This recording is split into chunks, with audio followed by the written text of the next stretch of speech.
Let's get into it then. I think we've got our players' team sheets ready, so why don't we take a look at who our players will be for this very first match? So it is going to be, once that's ready, I've seen a little bit of spoiler. I will just hold it for now so that you will see, but I can promise you it's going to be two absolutely phenomenal players whom you have already seen on official streams before. I believe that is ready now, so let us take a look at the team sheets. Yes, excited to see these. I think the first thing I want to point out, just because we were talking about it, is on the side of Kosta, we do see that two Mega Pokemon holding those stones, showing off that he has some versatility here in which Pokemon he may choose to Mega Evolve here. I think we definitely have that faster mode, we have that slower mode, while both of these Pokemon benefiting from that Milo having its competitive ability. I think there's a lot of flexibility with this team, and I'm happy to see a little bit of a different team than at least what I was able to cast yesterday. Yeah, I really like this kind of T-Tar Excadrill, sand mode, but then there's also that Staraptor to try and deter opponents from maybe bringing their Intimidate users because Tyranitar and Excadrill do not appreciate having their attack drop. But on the other side, it's also got, there's Milotic that also deters the Intimidate, which is going to be quite a perfect foil to Shohei's team, who does have the Incineroar. And Shohei's got this really cool team of Lifeorb Venusaur, which we did see on stream yesterday. That's also paired with a Choice Scarf Garchomp, a Sylveon, and a Toxapex, and a Charizard Y. Yeah, it's going to be a very interesting matchup here. I think that there is definitely a structure to Shohei's team that we have seen before. We have seen it's tried and true, and it has had great success. And I think that is something that is leaving people open to being counter-teamed in certain situations. I think that just looking at this matchup at a first impressions basis, as you were saying, that Milo is going to be very threatening into basically every Pokemon that is not named Venusaur there. While this Goldengo, if supported properly, also is one of the best answers to Toxapex, not being able to be toxic and barely taking anything from Infestation while being able to set up in its face. So this is going to be a very tense match. I'm quite curious to see which of the Mega Pokemon Costa seems to go for, but I do believe we will certainly be seeing the Charizard make an appearance in this game, trying to at least support that Venusaur, if not the Garchomp, to get those speed advantages away from the Sand Pokemon. Yeah, the Charizard is just one of the biggest damage dealers on Shohei's team. It's also really interesting that Shohei has Protect on his Incineroar. That is, Protect, is the most common move in the game, but it's not that common on the Incineroar that often suffers from the 4 move slot syndrome. But it makes sense on this team because you've got the Yawn and the Toxic on the Toxapex, so that just allows the poison damage and the infestation damage to stack up as more and more turns go on. Yeah, I think there's some really cool, clever coverage that we can point out on Shohei's team, actually. We see that yesterday, I know I was talking about a match where there was a Charizard here with the Ancient Power, and Mm. there is no grass move to be seen. And so suddenly, when Mega Swampert hit the field, there were some problems here. But I think really clever to say, hey, I think I can avoid having a grass move on my Charizard in form of that solar power and make my coverage appear on the Venusaur while also using Ancient Power to cover for my Venusaur with that Charizard. I think it's very clever to kind of split that role in two while also adding a bunch of coverage in there into the mix. Yeah, I agree because outside of the sun, the solar power isn't useful at all because you have to wait that turn to recharge. And ancient power, it's a very low power move, but it's useful regardless of the weather. And it's also got that very cheeky 10% chance to boost all of your stats. It's very unlikely to happen, but if it does, it could potentially be game changing. So I would be very excited if that did end up happening on stream. But I do think we'll probably see a little bit of a weather war going on in this upcoming match. Yeah, it'd be very interesting to see how that weather war proceeds, as Tyranitar feeling pretty safe to just be led in situations like this, especially even if the Charizard is led. There's the situation where if both Pokemon do Mega Evolve, even on turn 1, the Tyranitar is going to override immediately. While also, if the Tyranitar is just led versus the Charizard, the Sand is going to go up, and there's no immediate threat. So Tyranitar kind of having this double coverage of its weather feels like it at least is going to feel a bit more safe in the early game, and it's going to really be on Charizard to come in at the right time and make its presence known when it can. Yeah, not to mention, because this Charizard doesn't have Solar Beam, the Tyranitar is actually quite safe to switch in. But we are going to get started into our very first match of the day. It's going to be Kosta versus Shohei. Shohei leading with that Lightfall Venusaur and Choice Scarf Garchomp up against Kosta with the Staraptor and the Milotic. So an immediate Intimidate dropped onto that opposing Garchomp.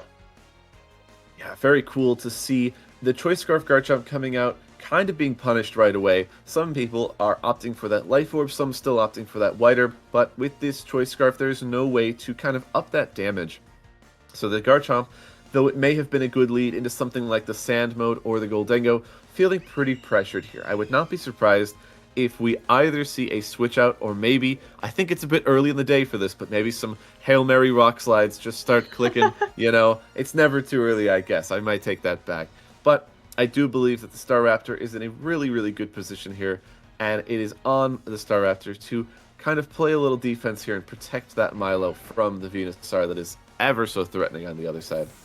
Yeah, I agree. The Venusaur doesn't have Focus Sash, so it can't survive a Brave Bird. And you were right. The Garchomp is so heavily threatened, it is going to be immediately recalled. In fact, it's going to be a double switch. The Venusaur is going to swap into the Toxapex as well. And the Staraptor now is going to go into its Mega Evolution, which means that if it goes for those close combats, it's going to be giving itself a buff to both its defense and special defense. And now it's going to immediately Brave Bird into that Toxapex, which takes it quite well, leading itself down to 57% of its health, whilst the Milotic goes for now a super effective Scald onto the Charizard. Oh my goodness, that Charizard did not enjoy having to take that.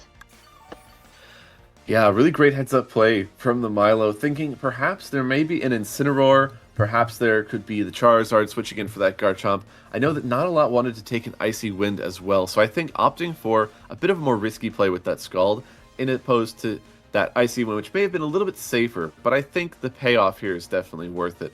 Getting that damage on that Charizard, I might hedge my bets and say that that may be in close combat range at this point. So Staraptor might be able to pick up a really clean knockout on a maybe not even Mega Charizard and get some defense boost here. I think that 26% is not really where Charizard wants to be, especially when there may be a Tyranitar in the back that it needs to contest with weather-wise. Yeah, it looks like Charizard now just wanting to scout out what Kosta is trying to do by keeping itself safe with a Protect, while Staraptor takes advantage of that passive Protect with a Tailwind and allows the Milotic to outspeed the Charizard in future turns. But the Charizard does protect itself and now allows the Toxapex to get an that was Toxic down onto the Staraptor. So now the Staraptor's time on the field is starting to tick down.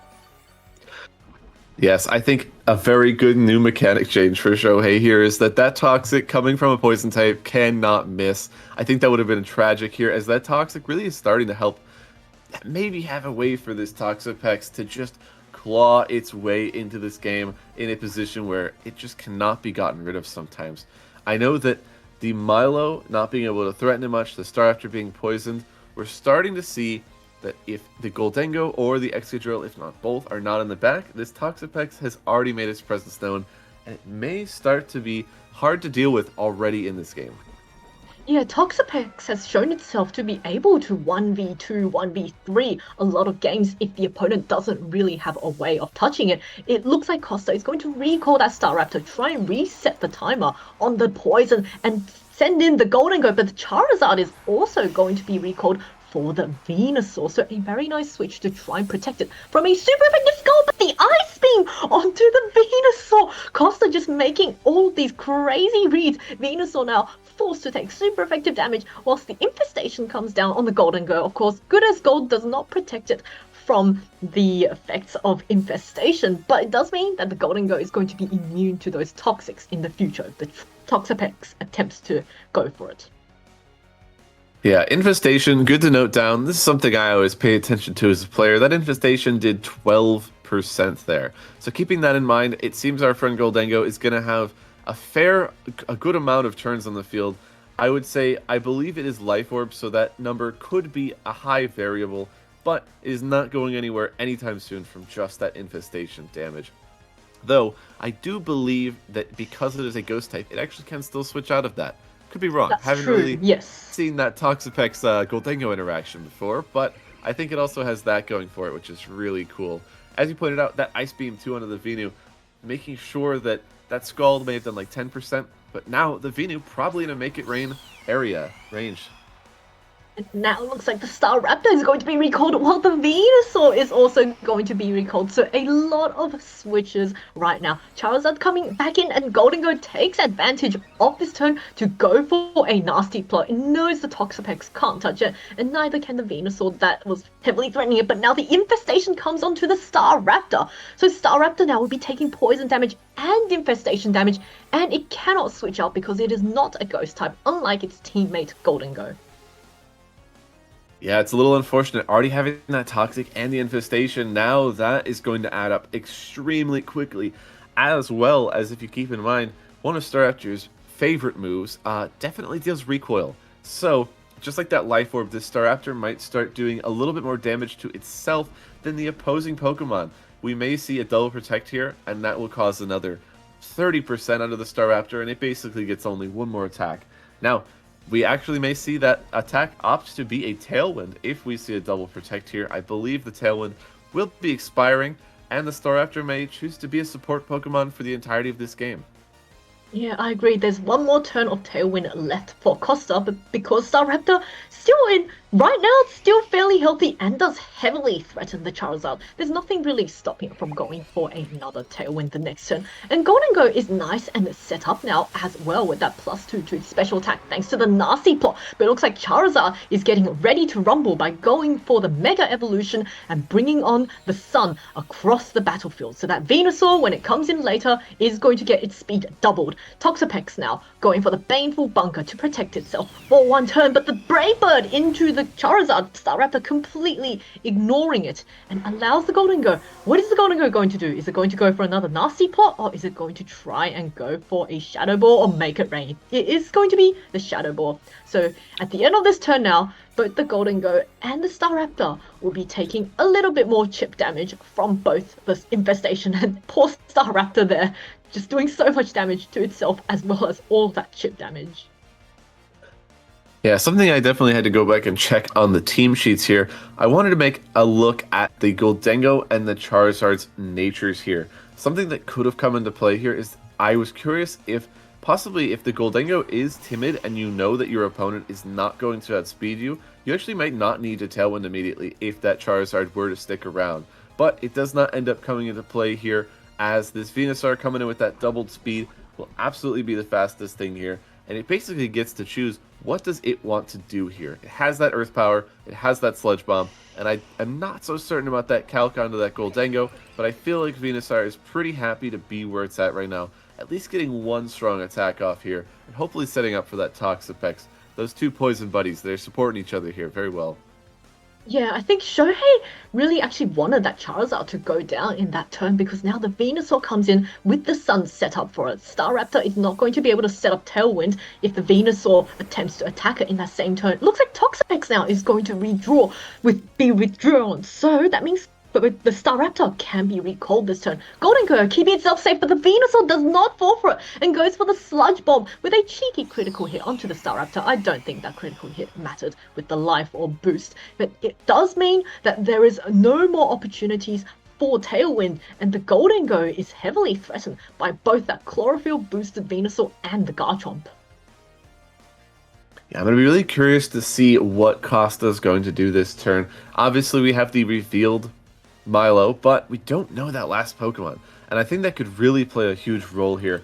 Obviously, I think we're expecting the Tyranitar to be the last Pokemon, but imagine if something like Sinistra comes out here, giving a little bit of healing, giving some redirection. It may allow an Earth Power to not be enough from that Venusaur, though I do expect it is the Tyranitar, so we are going to have to see, does Kosta choose to go into something like that Milo to get that Icy Wind that we know it has, or they try to slow down the Venu with getting rid of that Sun, but they do opt for the Milo.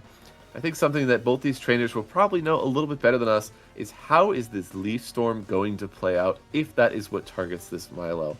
I do believe Milo is very specially defensive, so Venusaur may not have enough in the tank right there to deal with it directly, but it does have its partner Garchomp that could be clicking any array of Rock moves. It slide. could be rock slide. Yes, I didn't want to say it. Yes, it could be a rock slide coming out. Yeah, I would say a life orb leaf storm from Venusaur hits incredibly hard, and that double up into the Milotic potentially could knock it out. It looks like Golden Goat does not want to risk it, and it's going to be recalled for the Tyranitar in the back. So now the sand is going to be on the battlefield, and it's going to be there permanently as the Tyranitar takes a super effective stomping tantrum from this choice Scarf, Garchomp, and the Venusaur goes for a powerful Leaf Storm as well onto the Milotic. Does it survive it? It does not. And Milotic gets knocked out in one hit. And that is the tide really turned in Shohei's favor. That is a very impressive grass starter, I must say. It is a modest Life Orb Leaf Storm, one of the strongest hits that Venusaur could probably put out without having to take a turn to recharge.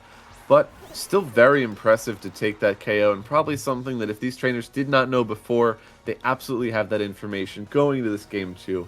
I'm not saying it's completely over, but I do believe with the move that Garchomp has chosen to lock into, and the suspicious lack of Ice Punch on this Tyranitar, there may be a very hard time ahead for dealing with that Garchomp.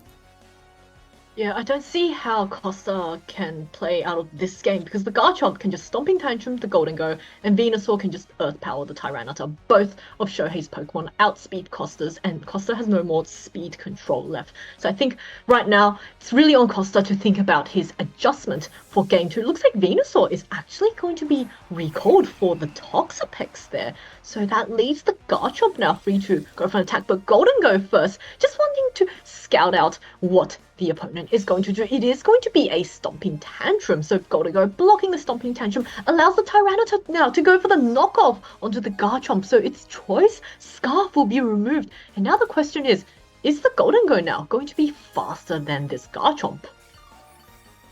Yeah, that is very interesting. Something we gain now from these new open nature team sheets that both of our players have access to. We do know that the Garchomp is adamant, so revealing that it is not going to be as fast as it could be. And that does open that door to, now that the Choice Scarf is gone, I do believe a properly trained Gholdengo could outrun that Garchomp, especially based on that knockoff damage. It does seem that Garchomp may have a little bit of defense behind it. Looks like now the opposing Toxapex going for the Baneful Bunker, trying to get a efficient attack onto it to get the poison, but the opposing Garchomp going for the Earthquake, super effective damage onto both the Tyranitar and Gholdengo, and confirming that Garchomp is faster than the Gholdengo even without its Choice Scarf, and taking a double knockout and allowing Shohei to win Game 1. Yes, Garchomp saying, hey, you know what? I was actually kind of tired of that move, Stomping Tantrum. Thank you. I'm going to click something else. Yeah, that knockoff actually ended up helping the Garchomp a lot more than it actually ended up being. But I could see maybe Costa hoping that the Garchomp was much slower and maybe not that much speed training. And with the Choice Scarf knocked off, perhaps his Gholdengo could be faster. But it's also worth noting, I think Costa's Gholdengo, from what I can see, is also modest. So maybe Shohei banking a bit there, thinking, well, you know what, it's okay if I lose the Choice Scarf. I should probably still be faster because Garchomp is still naturally faster than Gholdengo, so it doesn't take that much investment into speed training to outspeed it. But I think that was really well played from Shohei there. Because from the early game, it really looked like Costa had the upper hand. He got the leads correct, he got the reads correct, but then there was that one turn where once the Charizard went down, it was the perfect timing for that Venusaur to come in and just wreak havoc. I think it was really impressive to show that I think a lot of players, they see that Charizard Venu and they go, I have to lead them, I have to have them together, Venu has to be in Sun. But I think that even in turn 0, the identification that the lead of possibly Garchomp and Venusaur actually put off a lot more offensive pressure than having to kind of force the Charizard into a situation that it was probably pretty uncomfortable with. And I think that was a really, really cool way to just start that game off slowly, use the Toxapex to pivot, and I think the adjustment here is going to have to be on the side of Costa to say, how do I stop my opponent from stalling out my Tailwind too effectively? I think that was really what it came down to, is at the end of the day, that last turn of Tailwind, having that Venusaur come in with the Sun, even though Charizard went down and did absolutely nothing, it did set that Sun up, and that was just enough for that Venusaur to get what it needed. Now, I do want to point out one turn, actually, I just thought about. I think there was that turn where the sun was up and the Tyranitar possibly could have switched in for the Goldango. Maybe Kosta does not know about that mechanic. We'll have to keep an eye out for that. Yeah, well, it looks like the classic duo of Charizard and Venusaur is on the field immediately, but the Staraptor Tyranitar is going to be the response there. I really like the switch up from both of our players, and now it makes it a lot more tricky for Shohei to go for that Mega on his Charizard because the Tyranitar could just as easily go for its own responding Mega and remove that Sun. So the Weather Wars are really in action right now. Yeah, I think in a different timeline, maybe pre-Life Orb, we may have seen 4 Mega Stones on the field at the same time. I that was something I was quite interested in before we had that Life Orb on that Venusaur, having that be my dual Mega. But it is really interesting here that I do believe that even if the Staraptor is max speed, it doesn't need to Mega Evolve to get that Tailwind before the Charizard or the Venusaur would move in Sand. So the Tyranitar might be the Mega Evolution of choice here, just to be supported by a fast Tailwind. Yeah, Tyranitar going for the Mega just indicates that Shohei did not go for the Mega on his own Charizard. So if Charizard now going for the Protect, but if it goes for the Mega in the following turn, then Shohei will have won the Weather War. And there we go. Staraptor now not going for the Mega, but going for the Tailwind, making sure that its teammate Tyranitar is going to be outspeeding the opponent regardless of what. And that Rock Slide now not quite doing very much to the Toxapex. I would say the Toxapex could probably very easily regain all of that health back from its leftovers. Yeah, it's a very minimal damage on that Rock Slide, but I do believe that if we see a couple more of those, I know this Toxapex does not have recover as far as I was aware, so it's going to be interesting that one of the ways that this Toxapex can recover HP is by switching, but that does mean you're going to have to take a full power Rock Slide and possibly even something like a Brave Bird if that is a switch out into, say, like a Venusaur or a Garchomp. I don't think they're going to like that. It's also worth noting, this Toxapex gave up recover for Wide Guard, and Tyranitar's only rock move is Wide Guard, so the Charizard is actually quite safe from the Tyranitar there, but it is not going to be safe from a very powerful Brave Bird. It doesn't hit quite as hard from a non-Mega'd Staraptor, but it's still going to deal significant damage. In fact, Kosta is going to recall the Tyranitar and save it for the future in case it needs to overwrite the Sun. And there we go, Charizard now going for its time in the Sun, bringing back the drought and erasing all of the sand away from the battlefield. Let's see now, what does this Toxapex go for? It is going to be the Wide Guard to try and keep it safe from a super effective Rock Slide. But now the Staraptor goes for the Brave Bird onto this Charizard. It is going to be able to survive, but it doesn't take it very, very well at all. And Staraptor now taking a bit of recall damage, but that means the Goldango that swaps in is going to be knocked out. In fact, the Staraptor also going to be knocked out. So a double knockout from this Heat Wave from the Charizard in the Sun.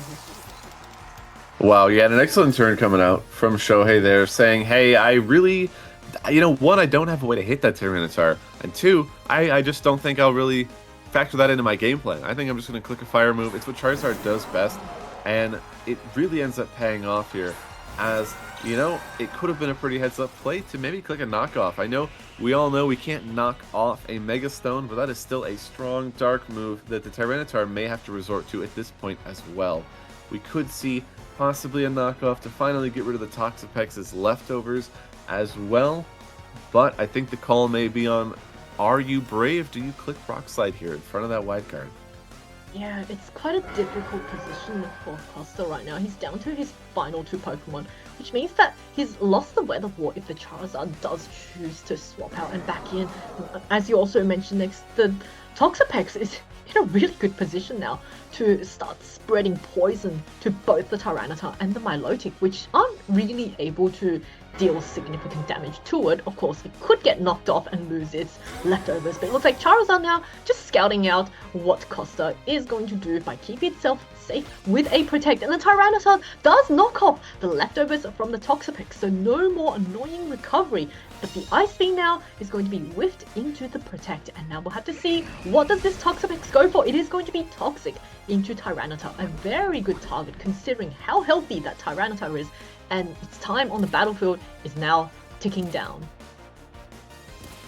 Yeah, very interesting there. I was kind of expecting we may have seen a double protect, trying to get the poison off of the Baneful Bunker in that way, but it seems like the Charizard just want to play it safe, try to get rid of some more of that Tailwind here, as we do have one turn left on the side of Kosta. Now the question is going to be, is there any way to punish a switch? I think it really is going to be, do we catch that Garchomp? Do we catch that Venusaur?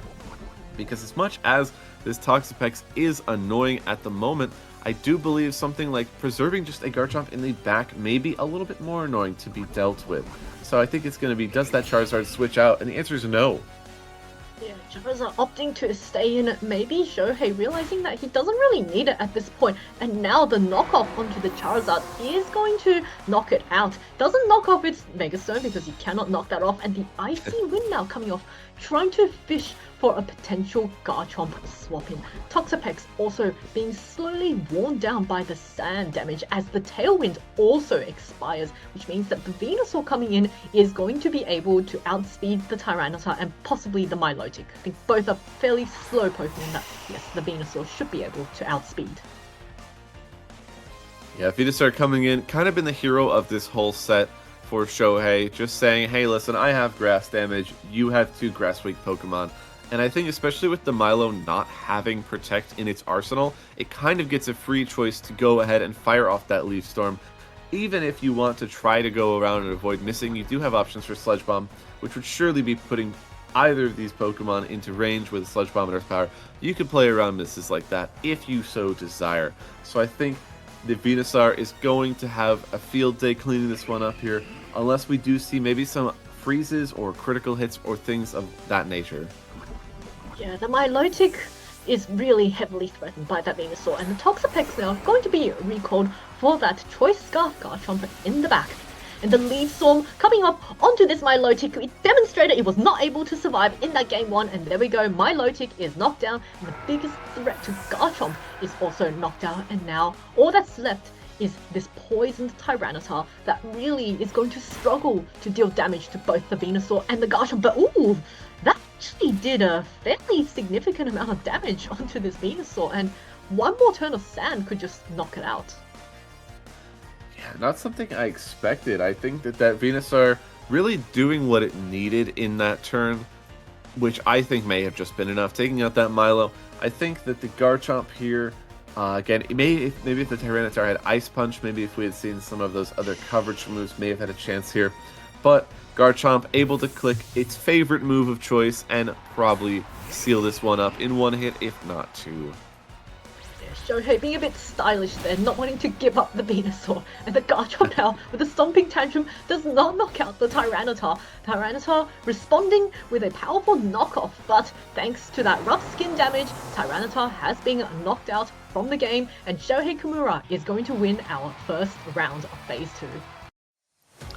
Yeah, what an exciting one for our round 1 here. Having a Weather War right out the gate, not the one we would expect typically. Typically it's something along the lines of that Rain, with the Sun, Charizard, Pelipper, Charizard, Politoed, but seeing that Mega Tyranitar come out immediately and actually make that appearance in Game 2 was really cool to me, and the way that just these pieces were able to be used, dancing around each other, it felt like this was more of a dance, an expression of self as opposed to a Pokemon battle at some points, trying to say that I believe in my sand, I'm going to position that, or versus Shohei saying, listen, I can use my Charizard in ways you may not expect, and it's very impressive, very outside of the box thinking. Yeah, I agree. The Venusaur, you see Venusaur and Charizard on the team, and you typically expect them to be brought out as a duo together, and Shohei did do that in that game 2, but in fact, the Venusaur in game 2 was never once under the sun. It didn't really need the sun, and equipped with a Life Orb, it just dished out so much damage. Leaf Storm is one of the most powerful grass-type moves in the game, and when you put it on a modest Venusaur with a Life Orb, it's very, very difficult for even bulky Pokemon like Milotic, which is typically very specially defensive, and it just wasn't able to do it. And I think this is the reason why a lot of players are opting for Leaf Storm over something like Energy Ball, because that does get the KO onto Milotic that you otherwise cannot get with Energy Ball or Giga Drain.